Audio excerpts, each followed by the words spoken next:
ไปใช่เนาะและพระไปไหนน้องสาวมอมบ่น้องสาวมอมเนาะมอมน้องสาวมอมเนาะผู้สาวอยู่เฮือนติคือสิอยู่แล้วเต็มอัญญะอยู่ในไปขึ้นก่อนจ้ะคือว่าจะนัดอยู่ดีเนี่ยเป็นน้องไอ้คิดนี่มื้อนี้พิเศษเลย15สาวหอบ1และสาวหอบ2แม่นสาวมือ1กับสาวมือ2เนาะ15พ่อแม่พี่น้องขึ้นอยู่เทิงเฮือนน้องสาว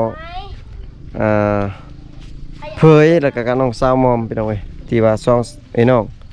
แล้วก็พิเศษมีน้องสาวมือ2เพิ่นพี่น้องเด้อ3ในห้างพี่น้องเอ้ยพี่น้องเพิ่นจักประเทศจังพี่น้อง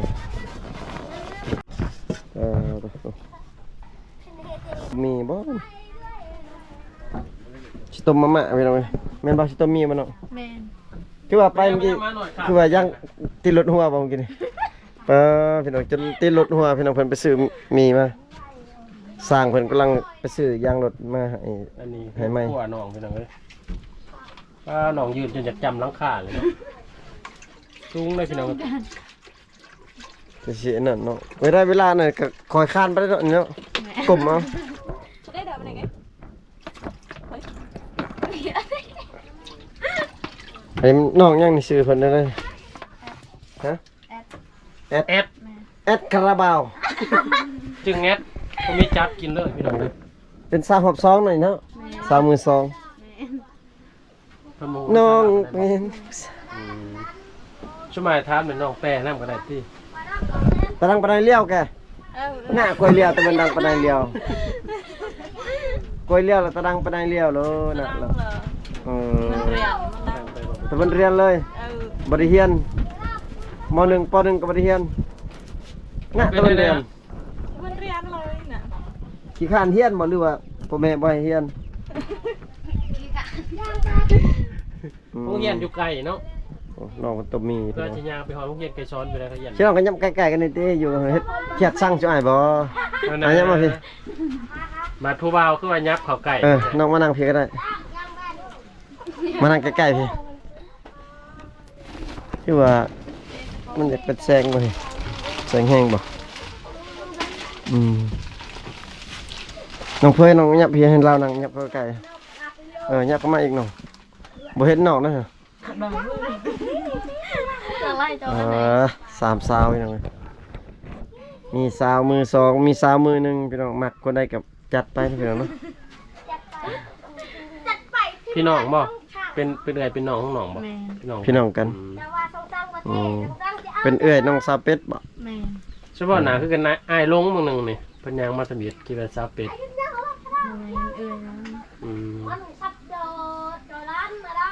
เพิ่นเอาผัวแต่จักอายุจักปีบ่ฮู้อายุซ้ำบ่น้องแอดตารางอายุได้ประมาณ14เนาะเพิ่นเนาะ14 15ปีเนาะดูอายุเกิดพร้อมกันกับน้องบ่ให้เกิดก่อนเราเกิดก่อนประมาณ20กว่าก็เบิ่งเนาะประมาณ22 21 22น้องน่ะถ้าได้25น้องประมาณ18น้องประมาณ15ได้ครับ15กำลังสิเข้าตอนนี้กำลังต้มมีพี่น้องไอ้พวกซื้อจังหอมีน่ะ4หรือ5 3 6ห่อกินเบิดอีติให้อ้ายกินเบิดจนน้องบ่กินบ่อ้ายก็กินบ่เบิดคือกันแหละชื่อน้องซื้อกินตลอดบ่มีนี่บ่ได้ซื้อเนาะสุดท้ายเนาะยามได้จังได๋กินมีมีเงินซื้อย้อนว่าบ่ได้กินนี่ย้อนว่าบ่มีเงินซื้อกับห่านอยู่ไกลแน่ห่านอยู่บักไกลๆพี่น้องเอ้ยไปซื้อมีเมื่อกี้จนติดรถหัวพี่น้องไกลแฮงเลย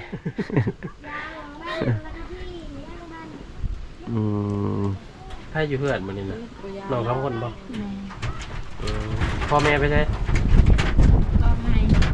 น้องให้เฮ็ดยังอยู่ให้เสียหยังให้ลมแห้งเลยอันนี้พี่น้องเอ้ยอันนี้เป็นรถจักรนี่พี่น้องรถจักรอยู่ทั้งเฮือนพี่น้องเพราะว่าได้ยินน้องเพิ่นว่าคันหนึ่งมันเขาเจ้ารักเลยปะไว้อยู่ตารางเฮือนมันเขารักคันหนึ่งยังเหลือแต่คันเดียวก็เลยเอาขึ้นมาไว้อยู่ทั้งเฮือนพี่น้องโอ้ ไปถามน้องๆเพิ่นพี่น้องเอ้ย บาทนี่พี่น้องเอ้ย มีแต่ผู้จบผู้งามเพิ่นเนาะงามแบบนี้ทุกมื้อบ่ งามตลอดบ่สิน้องงามแบบนี้ตลอดเลยเนาะฮะงามแต่มื้อเดียวนี่ แมน เอ้ย แต่ละมื้อแล้วไป แต่ละมื้อแล้วไปให้ไปสวนแล้วบ่ได้งามบ่ แมน กันอยู่เฮือนแล้วแต่งหน้าแต่งตานิดนึง แมน สิน้องก็แต่งหน้าแต่งตาอยู่บ่ ไป ใส่ยังในเครื่องสำอางน่ะ ใส่พรบ่ใส่พรบ่ใส่หยังครีมหยัง ใส่พอแล้วใส่ครีม อืม ครีมยังแอนนา แมน ลาย ลายคนได้ใส่เลย ใส่ครีมแอนนา เขาว่ามันดีเลย ใช้ครีมแอนไฮบ่ได้ใส่เด้ใส่แต่ครีมแอนนา จะกลับเท่าไหร่มัน6-70พุ่นบ่ กับ1เท่าไหร่น้อง 30 35 ซื้อลายกระแพงถึกยึดเกี่ยวก็ถือ คือเห็นไผน้องยังมื้อนึงเพิ่นเมื่อได้ เมื่อไร เอาเราบ่ได้อยู่กินมีบ่ บ่ เอาคือมือ เมื่อเห็ดเวียก เออ แขกมาเฮือนต้องใส่บ่ได้จังได๋บ่ซุมน้องก็เอารถขึ้นมาไว้เทิงเป็นแนวใด ยันเขารัก ย่านเขาลัก แมน แสดงว่าคันหนึงว่าเขาเจ้าหลักแล้ว แมน แต่โดนแล้วบ่เขาหลัง ไปโดนนะ ปีกายไปซื้อนี่ แมน บ่ฮู้เมื่อบ่มีคนนอนอยู่นี่บ่เขาจังลัก บ่ เอาสิน้องบ่ได้นอนอยู่นี่ ไปนอนไห้นอนสวนบ่ตะกี้ แมน โอ้เป็นจังได๋ นอนให้ชวนแล้วปะรถอยู่นี่2คัน บ่คันนึงอันนี้ ซื้อใหม่ เออ คือสิแพงแฮงเนาะไว้บ่นอนเนาะ บ่บัดเวลาอยากเอาลงแล้วสิน้องเอาลงเอง2คนบ่ บ่ ไผมาช่วย อ้าย ให้อายเฮือนหลังนั้นมาซอย แมน อื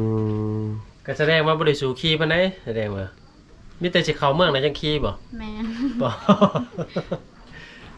ลาบแล้วเนาะเขาหลักเท่านึงเลยลาบแล้วเนาะ แมน ซื้อกับมัน10ไปล้านผมจักรถนี่ ต้องซื้อเท่าใด บ่ฮู้ ไผซื้อซะ พ่อ พอขายมันแล้วก็ไปซื้อรถนะเนี่ย แมน เป็นรถก็ดีพี่น้อง เสียดายอยู่บ่รถกันตัวเขาหลัง เสียดาย ยังใหม่บ่รู้ว่าเก่าแล้ว ยังไม่ มือสองหรือมือหนึ่ง บ่ฮู้คือกันพอ อื สิ ม แบบเดียวกันนี่บ่ แม่น ประมาณมือ2 10ปลายล้าน 10ไปล้านนี่แหละ คันช่วยว่าไว้นี่เขามารักอย่างนี้เด้ ปลาเลยเด้อเขามารักอยู่ตรงเฮือนบัดนี้พี่น้องเอ้ย ฮู้บ่ได้คือว่านั่นฮู้น้องบ่ฮู้น้อง2คนบ่งามเด้อพี่น้องฮู้เพิ่น แล้วก็ ตอนนี้เนาะ ตอนนี้น้อยบ่ทายอยู่นี่บ่ทายอยู่หลังเฮือนนี่บ่ แม่น เฮือนตะกี้มุ่งอันนั้นเนาะ เอ็มอันพากระแตะตะกินบ่ เพื่อนนึง อืม ลงครัว อันนี้น้องยังลืมได้ซื้อเรา แอดคาราบาว น้องแอปเป็นสาวหอบซอง 2โซจักปีแล้วก็จักปีแล้วบ่ จักปีแล้วแล้วมาแต่พุ่นมาแต่ จักกะมอ หากะปีนี่ 5กับปีนี่ ปีนี้ โอ้ เวลาคือปะได้ลูกได้เต้าเล ได้ ย ลู ติ กได้เต้าบ่มีลูกบ่ มี โอ้จะคนลูกเรา ผู้หนึง ผู้หญิงหรือผู้ชาย ผู้ชาย ผู้ชายอายุจักปีแล้วลูกเราใน2 ปี เสียงมอ มาก่อน ฮะ ก็ลืม มาจะมาก่อนมันจะเราเรียนก็แก้ 2 2 ปี อืม อืม ปะกันกับผัวพี่น้องเพราะว่าน้องเพิ่นเว้าภาษาลาวบ่เป็นเนาะคนลาวอยู่แต่ว่าเว้าภาษาลาวบ่เป็นพี่น้องเอ้ย เพราะว่าอยู่เขตห่างไกล2 แม่นเพราะว่าเพิ่นเป็น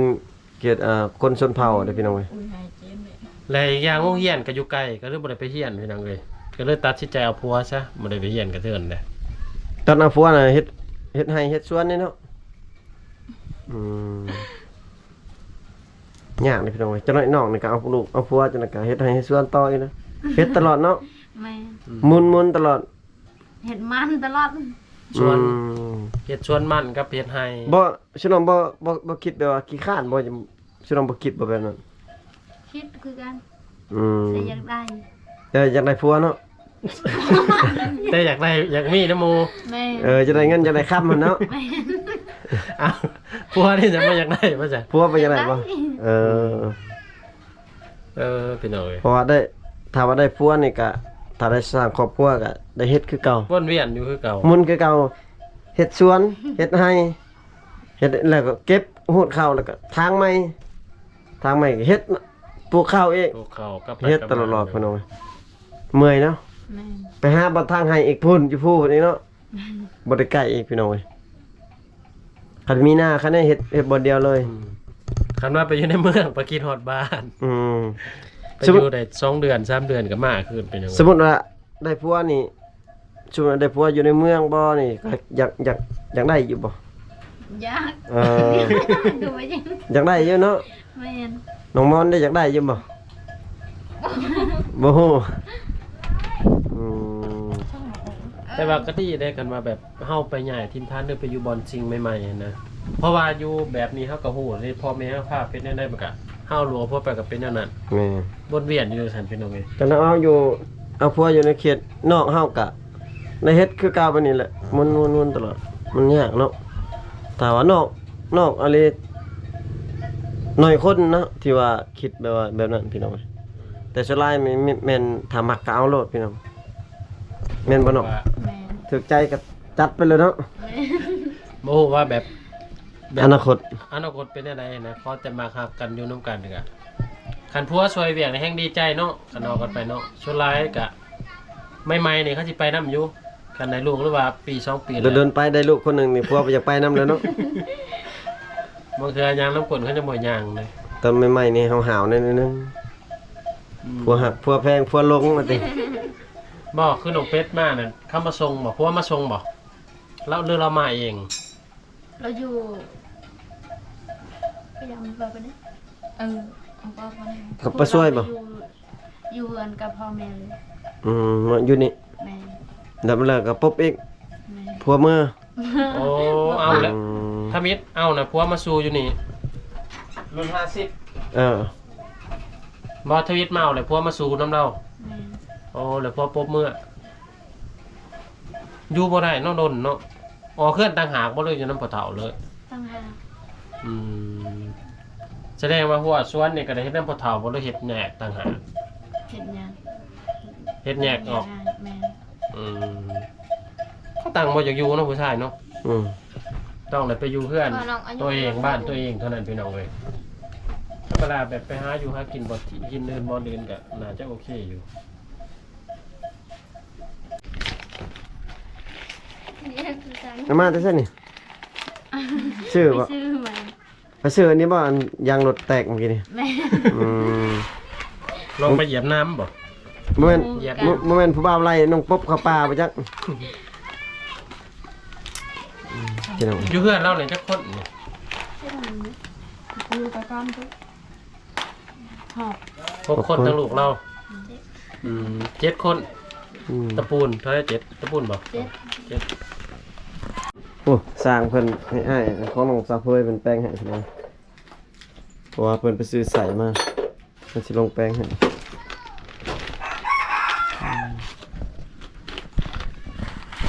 เอากินทาเพื่อซ้ำน้ำร้อนฟดพี่น้องเอ้ยน้ำฟดเพราะว่าสิต้มมี คือว่าน้องอันน้องหยังเกาะน้องลิงบ่ แม่ คือว่าเราอยู่ตารางบ่เห็น เราเป็นยังไม่ได้ไหม นี่เรานั่งอยู่ เบิ่นแล้วเนี่ย ยันยันเราอยากกินมันกิน เราขึ้นมานั่งสิคือว่าเราเมื่อคือเราย่างลงไปแล้วก็อันนี้เป็นเอื้อยของน้องเป็ดพี่น้องเอ้ยน้องเป็ดมื้อนั้นถ้าว่าไผเบิ่งติดตามคลิปซุมเฮาคือสิฮู้อยู่ว่าผู้ใดแต่ถ้ามาทวิตก็ยังหลงอยู่คิดว่าเป็นน้องเป็ดแต่แท้เป็นเอื้อย เอื้อยน้องเป็ดเอื้อยน้องเป็ดนี่แสดงเป็ดใหญ่เป็ดน้อยเจ้าเป็ดใหญ่น้องเป็ดน้องเป็ดน้อย เป็นสร้างครอบครัวมากอ่ะอยู่จักปีเพิ่นสร้างครอบครัวอยู่น้ำพัวน่ะ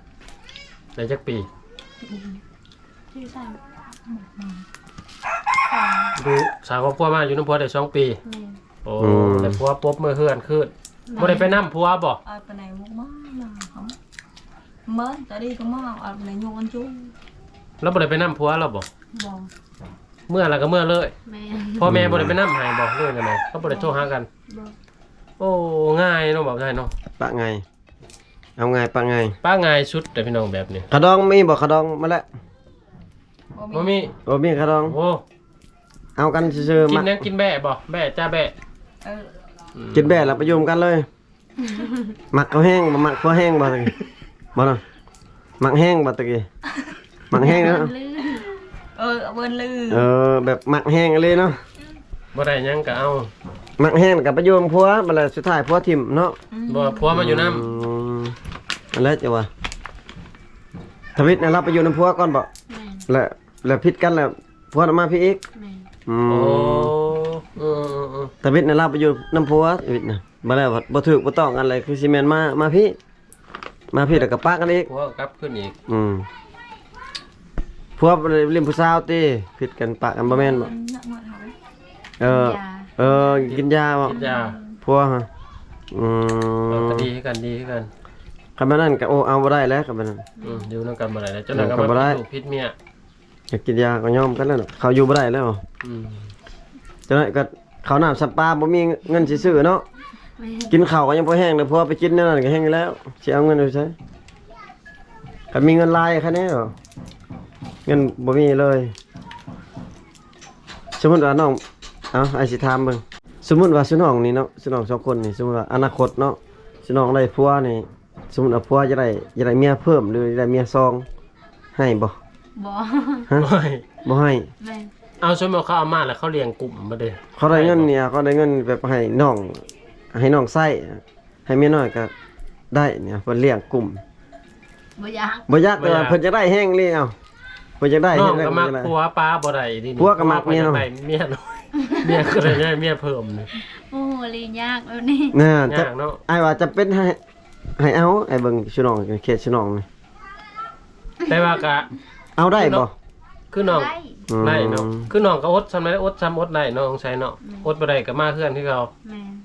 ก็ต้องอดแล้วเพราะว่าเงินเขามีให้ใช้เด้เงินผัวให้ใช้เงิ ส น บายว่าสิใช้ชีวิตสบาย เขาวน้ำสปาก็บ่ได้นั่น น้องมอมเด้ให้บ่ผัวเอา บ่ บ่ให้เอา แม่น ต้องฮักเดียวจะเดียวผู้เดียวเนาะ เออแสดงว่าเพิ่นบ่ให้เอาซองนะพี่น้องเว้ย คันชวนหลายถ้าคือในชนบทเฮามีเงินแน่นี่อยากได้เมียสองหมด ได้เด้เนาะคันเอาเมียซ เพ อง ราะว่า เลย เห็นหลายบอลเนี่ย แม่น หลายบอลเนี่ย เขาเจ้าได้หน้อยหนึงแม่นเขาเจ้าเอาเมียซองนะพี่น้องเว้ยส่วนหลาย มีบ่บ้านน้องแท้เป็นนี่มีบ่ นี่บอกเขามีซองบาทนี่บ่มีเนาะ บ้านได้น้องเห็นน่ะ บ่บ่เคยเห็น บ่เห็น แสดงว่าเขตนี้มีแต่ผัวเดียวเมียเดียว แม่เขตนี่เพราะว่าเขตนี้มันบ่พัฒนาปานใดเด้เบิ่งบ้านนี่เนาะ บ่อนในเมือง อืม แบบบ่แม่นเขตเศรษฐกิจปานใดหั่นนะ แม่น อืม เอ้าแบบไอ้ถามมึงชื่อน้องเอ้าเอาอีกเอาสมมุติว่าสองคนนี่ใส่น้องลงไปแล้วเนาะไอ้ถามว่าชุดละสองคนเพิ่นจะเอาเมียสองชื่อน้องสองคนผู้ชายคนเดียวนี่เอาได้บ่ บ่ได้ บ่ได้ตัวอย่างมีผู้บ่าวอยากมาเอาชื่อน้องสองคนนี่เอาเป็นผัวคนเดียวกันนี่บ่ได้เนาะ บ่ได้ เพิ่นจะเอาซองเลย แม่น บ่ได้เนาะ แม่น เพราะมันบ่มีคนนำผ้าเด้บ่ได้ คิดว่าคันว่าในโคตรมีคนเอาคือสิได้อยู่ แต่ว่าหลายคนได้ไปคิดน้องได้เฮ็ดได้ เอาเอื้อยเอาน้อง เอาบัดซองเลยเอาเมียซองเอาแบบเอากันเลยนี่ก็มีได้ แม่น อืม แต่ว่าสำหรับซุมน้องนี่บ่ได้พี่น้องเอ้ยต้องของไผของมันเนาะ แม่นยันตีกัน อืม จะได้จะผิดกัน ตีกันเรื่องได้เนาะสมมุติว่าเอาพวกคนเดียวกันตีเรื่องผิดกันหยังนะเรื่องเวียกเรื่องงานบ่ แม่น อืมทั้งเวียกทั้งเว้นทั้งเวียกกลางคืนย่านเนาะ พยานแต่ว่าจะเลยไปอยู่นำผู้นั้นหลายก็ผู้นี้ก็ผิดอีก แพงผู้นั้นก็ผิดอีกเนาะแพงผู้นี้ลายก็ผิดแม่นบ่ แม่น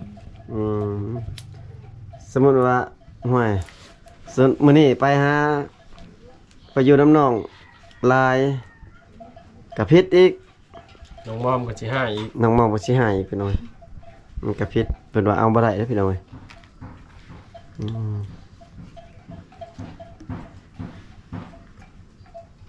อ่อนพี่น้องเอ้ย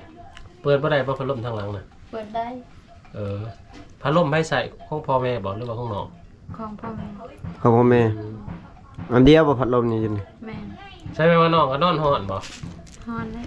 คันฮ้อนนี่เฮ็ดได้วีอันบ่หรือว่าแกะเสื้อ วี แกะเสื้อนอนบ่หรือว่าใด วีเอา เออ ๆเคยบ่แกะเสื้อนอน บ่เคย ไม่ได้เราบ่มีห้องเนาะ แม่น อย่าผู้บ่าวขึ้นมานี่ห้อยค่าแล้วพี่น้องเว้ยเคยบ่ผู้บ่าวเขาขึ้นมาลิ้นน้ำอยู่นี่อ ไปอยู่ใช่แถวครูบามาดินเนาะ ไปนอนเฮิดหมู อืมเพื่อนโมงน่ะขึ้นได้ ขึ้นได้ เพื่อนน้องยังต้องว่าพุ่นน่ะ เพื่อน น้อง เป็ด เป็ดเนาะอยู่ทางในเนาะเพื่อนนั่น เอาวะบ่อืม เพื่อนเราหลังใหญ่บ่จะไปนอน บ่ ได้บ่ซ้ำเพื่อนน้อง แม่น อืมพ่อแม่เรานอนอยู่ใช่แท้ นอนอยู่ แปรกันนั่นบ่ แม่น เอามาครูบามาดินมันสิบ่ยากบ่ร่วมกัน ครับ ไป บ่ แล้วนอนบนห้อง อืม แสดงว่ามีห้องแบบนี้ แม่น โอ้เช้าเลยนอนอยู่นี่พี่น้องอยู่ในห้องชวนพ่อแม่เลยนอนออกแบบนี้ สมมุติว่าอยากไปนี่เข้าในห้องลบก็ได้บ่ ได้ อืม จนไล่กับพ่อแม่เขาเจ้าบ่ให้แบบเป็นประเพณีนะแบบไปบ่าวสาวเขาเจ้าชวนไล่ดินกันแบบนั้น อยากลองไปลมมาได้จักมื้อจักคืน อยู่จนแจ้งพอได้เนาะได้ป่ะ ได้อีก ซ้ำชื่ออ้ายนี่อยู่ได้ประมาณจักโมง อู้ ห กั น้าน ตาแบบนี้ หน้าตาซ้ำชื่ออ้ายนี่แบบอยู่พอสัดแจ้งนี่ได้อยู่บ่ฮอดอยู่บ่ เลือบได้แต่ชั่วโมงหนึง จะได้มาจากนอนเลยว่า สัดแจ้งก็ได้ติ ได้ นี่อะ เป็นยังไง แสดงว่าน้องเพิ่นว่าได้สอดแจ้งก็ได้พี่น้องซ้ำหน้าตาซ้ำเบาไก่นี่โอ้ยถือว่าผ่านเลยนะซ้ำนี้ถือว่าซ้ำนี้ถือว่าเกาเหลาเลยนะพี่น้องบ่แม่นเกาหลี บ่เป็นเพ้อบ่ พี่น้องถ้าว่าผู้ใดยังมาลิ้นหรือว่าหนุ่มโสดยังมาลิ้นนับพี่น้องนี่ก็ได้เนาะ ได้ กลางค่ำกลางคืนก็ได้เนาะ แล้วเขาจะมาล้มนี่นะลักษณะได้อยู่ แม่น อืม ถือว่าบ่ผิดหินบ่ผิดคลองเนาะถ้าเฮ็ดแนวอื่นเฮาจะสิผิดเนาะอืม ของไผของมัน อืม เฮ็ดมันแล้วก็ซื้อ อืมแต่น้องน่ะบ่มี FC บ่มี มีแต่น้องมอม แม่น ได้บ่ประมาณ2คน 3 คน อืม เอื้อยก็กวดเบิ่งนำได้เนาะ เพิ่น พ่อก็เฮ็ดก็ลงน้ำ โอ้ คุณพูดไทยได้ไหม บ่ได้ ไม่ได้ซ้ำฟังรู้เรื่องไหม บ่รู้ ไม่รู้ กินลมเบาได้ครับ จะได้สิลมได้ลมไปเลยว่าไปเนาะว่าภาษาลาวเพิ่นก็เข้าใจอยู่เนาะ เข้าใจ เพราะว่าคนไทยเพิ่นก็พังได้ภาษาลาว แม่น แต่ว่าชื่อน้องนี่พังไทยบ่อยากเข้าใจปานใดเนาะ แม่น ชวนไล่เพิ่นล่มเรื่องหยังกันกับน้องมอม ถูกเรื่อง ถามเรื่องมีบ่มีแฟนนี่บ่เรื่องถามเรื่องอะไรหรือบ่กับเพิ่นสิมาเล่นมาเที่ยวบ่เพิ่นสิบ่ได้มาหาบ่ เพิ่นบ่ได้ว่าบ่อย่ามาลิ้นนํ ระวัง ชื่อน้องก็ว่าให้มาเลยเนาะ แม่น อืมถือว่าบ่ได้ขี้คุยพี่น้องเอ้ยถ้าอยากมาดินมาเที่ยวก็สามารถมาได้เนาะน้องไผเนาะ ตุเมียงน้องแอดคาราบาวเพิ่นมีต้มมีมาให้พี่น้องน้องสาวแอด สาวรอบ2พี่น้องแต่ว่าเพิ่นต้มมีมา เปิดแล้วมาดิ เดี๋ยวได้ โอ้น้องๆเพิ่นพี่น้อง หนักไป มีแต่ผู้งามนั่งน้องมอม ยิ้มงามสวยพี่น้องเอ้ยว่าวไทยลายเนาะลมน้องเนาะบ่มีประมาณจักคนคือว่าน้อง ได้ น้อง 3 คน น้องเพยแบบประมาณ3คน ได้ 3คนบ่ แม่น รออยู่บ่ว่าวไทยรออยู่บ่ฮะรออยู่ บ่ฮู้ เพิ่นถามยังแหน่บ่เพิ่นถามเรื่องยังแหน่ มีแฟนแล้วบ่บัดนี้บ่ เข้าทาง ถามอยู่เนาะ ที่เขากินน้ำกับยังได้เนาะเขา เพิ่นว่าอยู่บ่ว่าเพิ่นสิมาลิ้นนำ เขาว่า เขาน้ำพ่ออยู่พ่อกินบ่เพิ่นบ่ได้ถามบ่ถามเหมือนกันบ่ แม่น เงาวันไหนๆข้าวก็บ่พอกินเนาะ แม่น เพิ่นบ่ได้ว่าอยากซื้อข้าวซื้อหยังให้ฮะ คือว่านเชิญนี่เพิ่นว่าสิซื้อข้าวให้บ่ว่านเชิญเจ้าน้อง สิลองซื้อบ่ข้าวนะ ยัง ยังบ่ได้ซื้อเนาะ แมน อืม เมื่อได้ชุดมันไปซื้อ ตอนไร ตอนแรกมื้อนี้ แมน อืม แสดงว่าข้าวยังบ่ทันเบิดเนาะข้าวยังเพราะว่ามื้อใดข้าวยังบ่เบิดจะไปซื้อเห็นบ่ แมน สิลองซื้อกินเลยติข้าวนี่หรือว่าข้าวให้นี่ข้าวนี่ข้าวซื้อบ่ ซื้อ เบิดเลยติข้าวเปลือกฮะ เบิดแล้ว ถ้าเบิดถ้าเขาให้ซุปบ่ได้จะได้กินข้าวใหม่อีกเลย นะกินนะ กินนะแม่เอามาตั้งเบิ่งบ่เอามาเบิ่งซื่อ กินจะให้น้องมอมกินก่อนสิเบิ่งน้องมอมกิน เลยเก้าใช่ไหม ตักมาเด้อตักกินมาเด้อ มาอาจจะกินก่อนมั้ย บ่กล้ากินบ่เคินบ่กิน โอ้ยแม่นยังอันนี้พักบ่นี่ อีกกระจกเราก็กล้าไปก็ยัง กินน้องมาสิน้องบ่กล้ากินบ่เบิ่งสิกินก่อนบ่ได้อันกินเองบ่เป็นสิตักป้อน แอด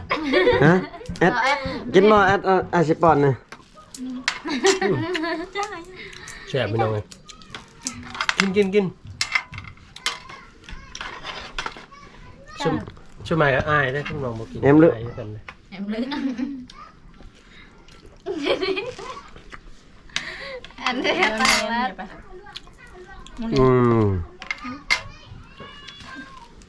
เอ็ม มีเวียดพี่น้องเอ้ยจนหลาย มีเหล้าแล้ว เราซื้อบ่ แล้วลาวเป็นคนสื่อเป็นของลาวแล้ว มีลาวเนาะมันมีเวียดทำไมลาวจา กินไหม ที่ น้อง เนาะ เอ็ดกินไหม กินที่เลย จ้าแอด ยักคอ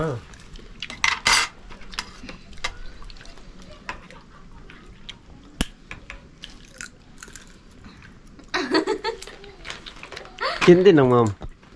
น้อง มีแต่หัวนะบ่ยิ้มนะก็มีแต่หัวนะ ยิ้มตลอดเลยให้ป้อนบ่ เล่นกันได้ น้องพี่น้อง